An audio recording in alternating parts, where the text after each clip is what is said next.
আসসালামু আলাইকুম। হ্যাঁ, দেখেন দেখেন দেখেন ঘটনাটা কি হইতে গেছে। আজকে অবশেষে বাংলাদেশ থেকে আমার বরিশাল, আমার জন্মস্থান উজিরপুর প্লাস ঢাকা প্লাস খুলনাতে আছে একজন, ঢাকাতে আছে, তারা সবাই মিলে আমার বীজ ভান্ডারের বীজ চলে আসছে। এখন এই যে লাল শাক, ডাঁটা শাক, লাউ, তারপর এটা কি রেখা, বরবটি, করলা, অনেক অনেক, এবং এইখানে এইগুলো খুব ভালো, অনেক পদের চলে আসছে। তো এখন চলে যাব এটা নিয়ে। এই যে ধুইনা আমার ভাইয়ের ছেলের দোকানের, ও খুব ভালো ধুইনা, খুব ভালো সেন্ট হয়। তো ধন্যবাদ সবাইকে, আমার শস্য ক্ষেত্রটাকে, আমার ভালো লাগাটাকে আরো সবাই মিলে এগিয়ে দেওয়ার জন্য সবাইকে ধন্যবাদ।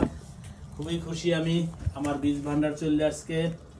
তো এখন দেখি এরপরে যেতে হবে। এই যে আমার বক্স নিয়ে আসছি ডাইসো থেকে, এটার ভিতরে বীজ রাখা হবে, তারপরে চলে যাব জমিতে।